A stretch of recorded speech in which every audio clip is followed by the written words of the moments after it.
ఎట్లా ఉన్నాయి, ఏ రంగంలో ఎట్లా ఉన్నాయి, ఉద్యోగులకు సంబంధించినటువంటి అంశాలు ఏం లేవు అది ఇవ్వాలి, రైతులకు సంబంధించినటువంటి సమస్యలు ఏ ఎజెండా మీద తీసుకురావాలి, ఎస్సీ వర్గీకరణ, బీసీకి సంబంధించినటువంటి రిజర్వేషన్లు, ఇట్లా మూసి, హైడ్రా, అట్లాగే కాంగ్రెస్ పార్టీ ఇచ్చినటువంటి 6 హామీల వైఫల్యం, అట్లాగే డిక్లరేషన్ల పేరు మీద కామారెడ్డి గాని, చేవెళ్ల గాని, వరంగల్ గాని, వివిధ ప్రాంతాల్లో ఇచ్చినటువంటి ఎన్నికల ముందు ఇచ్చినటువంటి డిక్లరేషన్లు, ఈ డిక్లరేషన్లకు సంబంధించినటువంటి విషయాలు బడ్జెట్ లో 20,000 కోట్ల రూపాయలు అంటే 1,00,000 కోట్ల రూపాయలు 5 సంవత్సరాల టెన్యూర్ లో పెడతామని కామారెడ్డి డిక్లరేషన్ లో పెట్టినటువంటి అంశం, అట్లాగే 42% బీసీలకు స్థానిక సంస్థల్లో రిజర్వేషన్లకు సంబంధించి ఇట్లా అనేక అంశాలు కూడా ఈ 15 నెలలుగా ప్రజలకు సంబంధించినటువంటి అనేక అంశాలు ఇవాళ ప్రభుత్వ వైఫల్యాలుగా చాలా స్పష్టంగా కనబడతా ఉన్నాయి.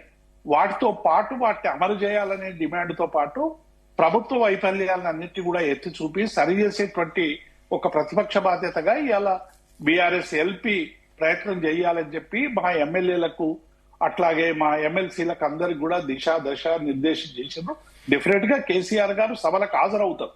ఈ రోజు సభకు వస్తారు, రేపటి నుంచి కూడా వీలుని బట్టి ఎప్పుడు చర్చ ఉంటే డెఫినెట్ గా చర్చలో పాల్గొని తెలంగాణ ప్రజలకు ఈ ప్రభుత్వం చేస్తున్నటువంటి వైఫల్యాన్ని ఎదగట్టేటువంటి ప్రయత్నం చేస్తున్నటువంటి విషయాన్ని వారు అనేక సందర్భాల్లో చెప్పారు. కానీ కాంగ్రెస్ సంబంధించినటువంటి కొంతమంది నాయకులు ఇక రా అసెంబ్లీకి రా అని రెచ్చగొట్టే విధంగా, అంటే అసెంబ్లీకి వస్తే ఏదో మేము ఆయన్ని తూలనాడాలను చేయనాడాలను, ఒకవేళ ఎట్లొస్తాడో చూస్తామని కొందరు, ఆయనకు ఉండే అర్హత లేదనేటువంటి మాట కొందరు, ఇట్లా రకరకాలుగా మాట్లాడేటువంటి ప్రయత్నం చేస్తారు. కానీ కేసీఆర్ దేవిప్రసాద్ గారు మీరు అన్నట్లు కరెక్టే, అంటే ఓకే మీరు రెచ్చగొట్టే వ్యాఖ్యలు అటు వాళ్ళు చేస్తున్నారని అనడం ఓకే, బట్ ఇంకొకటి ఏంటంటే కూడా ఇంకో కొన్ని విమర్శలు కూడా వినిపిస్తున్నాయి.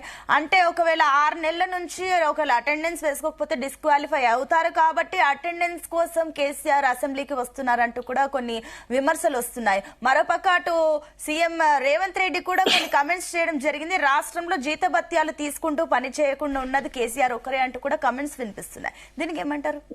ఇప్పుడు నేనేమంటున్నా, జీతభత్యాలు తీసుకోకుండా ఎవరెవరు పనిచేస్తారు, ఎవరు అసెంబ్లీకి వస్తారు, ఎవరు సెక్రటరియట్ కి వస్తలేరు, ఇవన్నీ కూడా ముదింపు చేసి ఎవరెవరు సెక్రటరియట్ కి వస్తలేరు, ఎవరెవరికి రాస్తలేరు భత్యాలు కట్ చేయమనండి. అందులో మా భత్యాలు కూడా కట్ చేస్తే మాకేం అభ్యంతరం లేదు. నేను ఏమంటున్నా, ప్రభుత్వ ఉద్యోగి కాదండి ఎమ్మెల్యే అంటే, ఆయన ప్రజాప్రతినిధి, ప్రజలకు సంబంధించినటువంటి సమస్యలు ముఖ్యంగా మా ఎల్ఓపి లీడర్ అయినటువంటిది దిశ నిర్దేశించేటువంటి నాయకుడు. మొత్తం మా శాసనసభ పక్ష సంబంధించినటువంటి ఎమ్మెల్యేలందరికీ కూడా ఈ రాష్ట్రంలో జరుగుతున్నటువంటి వైఫల్యాల మీద ఒక లైన్ ఇచ్చేటువంటి నాయకుడు. డెఫినెట్ గా వాళ్ళు వస్తారు. మరి వారిని డిస్క్వాలిఫై చేసేది ఉంటే 15కో 16కో అసెంబ్లీ స్టార్ట్ చేయనుంటే డిస్క్వాలిఫికేషన్ అయినాక ముందుగా ఎందుకు చేస్తున్నారు? అంటే ఇవన్నీ కూడా ఏంటంటే అవన్నీ రూమర్స్, బయట ఆయన డిస్క్వాలిఫికేషన్ చేస్తామనడం ఇవన్నీ కూడా పత్రికల్లో వచ్చిన వార్తలు తప్ప ప్రభుత్వం నుంచి కానీ వాళ్ళ ఆలోచన కానీ అట్లుంటదని నేనేం అనుకోను. ఓకే అండి దేవప్రసాద్ గారు, కానీ కేటీఆర్ కమెంట్స్ ఏ రకంగా చూడాలి? అంటే కేసీఆర్ స్థాయి ఆయన స్థాయికి మించి కూడా వస్తున్నారు. అంటే కేటీఆర్ హరీష్ రావుతోనే సరిపోతుంది అసెంబ్లీలో. సురేఖ గారు అసెంబ్లీ జరుగుతున్నటువంటి తీరు ఎట్లా ఉందంటే మీరు చూస్తున్నారు కదా, అసెంబ్లీలోనే రకరకాలుగా మాట్లాడుతున్నటువంటి వైనాన్ని చూసాం. కేసీఆర్ లేకుండానే కేసీఆర్ పైన కేసీఆర్ ను తులనాడేటువంటి పద్ధతి. నిన్న చిట్ చాట్ లో రేవంత్ రెడ్డి గారు ఏం మాట్లాడినో మనం అందరం కూడా చూసినాం. అంటే ప్రతి నిత్యం కూడా ప్రతి సందర్భంలో కూడా కేసీఆర్ కు సంబంధించినటువంటి విధానాల మీద వైఫల్యాల మీద మాట్లాడే కంటే వ్యక్తిగతంగా టార్గెట్ చేసేటువంటి పరిస్థితి మనకు అసెంబ్లీలో చాలా సందర్భాల్లో కనబడ్డది. కాబట్టి ఈ ప్రభుత్వం చేస్తున్నటువంటి వ్యవహారాన్ని కడిగి పారేయడానికి మా శాసనసభ్యులు సరిపోతారు, కేసీఆర్ రానవసరం లేదు, అంత కేసీఆర్ కు వచ్చి ఇక్కడ నిలదీసేంత ప్రయత్నం అవసరం లేదనేటువంటి విషయాన్ని మా నాయకుడు చెప్పి ఉంటారు. కానీ ఒక ప్రతిపక్ష నాయకుడిగా బాధ్యతగా కేసీఆర్ గారు రాలేదు, ఇలా చాలా పత్రికలు వచ్చినాయి, తెలంగాణ భవన్ కు నిన్ననే వచ్చిండాలి. మొన్న 19 నాడు కూడా తెలంగాణ భవన్ లో మా రాష్ట్ర స్థాయి విస్తృత సమావేశం జరిగింది. అసెంబ్లీకి కూడా వాళ్ళు 2-3 సందర్భాల్లో వచ్చారు.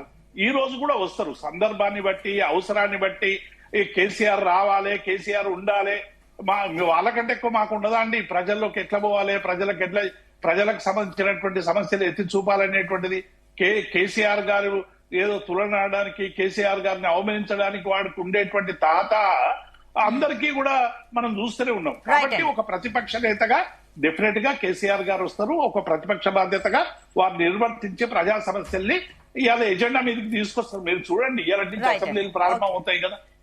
ఓకే అండి. దిలీప్ కుమార్ గారు గుడ్ మార్నింగ్ అండి. Good morning. దిలీప్ కుమార్ గారు గారికి అందరికి నమస్కారం. ఓకే అండి. దిలీప్ కుమార్ గారు, ఈరోజు మరి కేసీఆర్ అసెంబ్లీకి వస్తున్నారంటూ బీఆర్ఎస్ ప్రకటించింది. అండ్ ఈసారి టార్గెట్ గా కాంగ్రెస్ ప్రభుత్వాన్ని టార్గెట్ చేసుకొని ఏదైతే ఫైట్ చేయాలంటూ కూడా నిన్న బీఆర్ఎస్ ఎల్పీ సమావేశంలో కేసీఆర్ అయితే అటు ఎమ్మెల్యేలకు ఎమ్మెల్సీలకు దిశానిర్దేశం అయితే చేయడం జరిగింది. కానీ ఈసారి ఏదైతే ప్రతి సంవత్సరము అసెంబ్లీ సమావేశాలు జరుగుతాయి, కానీ